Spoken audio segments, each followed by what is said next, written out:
ஜெயக்குமார் மர்ம மரண வழக்கில் ஜெயக்குமாருடன் அடிக்கடி தொலைபேசியில் பேசியவர்களின் பெயர் பட்டியலை எடுத்து போலீசார் விசாரணை நடத்தி வருகின்றனர். நெல்லை கிழக்கு மாவட்ட காங்கிரஸ் தலைவரான ஜெயக்குமார் தனது வீட்டு பின்புறம் உள்ள தோட்டத்தில் கடந்த 4ஆம் தேதி மர்மமான முறையில் சடலமாக மீட்கப்பட்டார்.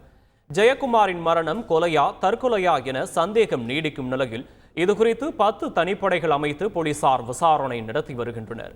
இந்நிலையில் ஜெயக்குமாரின் சடலம் மீட்கப்பட்டு 10 நாட்களாகியும் எந்த ஒரு துப்பும் குடைக்காத நிலையில் ஜெயக்குமாருடன் அடிக்கடி தொலைபேசியில் பேசியவர்களின் பெயர் பட்டியலை எடுத்து போலீசார் விசாரணை நடத்தி வருகின்றனர். ஜெயக்குமாருடன் தொலைபேசி தொடர்பில் இருந்தவர்களிடம் போலீசார் தனித்தனியே விசாரணை நடத்தி வரும் நிலையில் உறவினர்கள் தொடங்கி தொழிலதிபர்கள், அரசியல் பிரமுகர்கள் என பலர் விசாரணை வலயத்திற்குள் இருப்பதாக தகவல் வெளியாகியுள்ளது.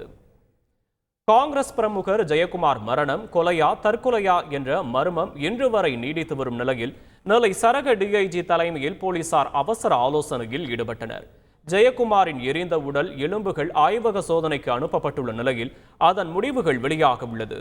இந்த நிலையில் தென்மண்டல ஐஜி கண்ணன் தலைமையில் நெல்லை சரக டிஐஜி மற்றும் காவல்துறை கண்காணிப்பாளர் மற்றும் முக்கிய காவல்துறை அதிகாரிகள் கலந்து கொண்ட அவசர ஆலோசனை கூட்டம் மாவட்ட காவல் கண்காணிப்பாளர் அலுவலக வளாகத்தில் நடைபெற்றது.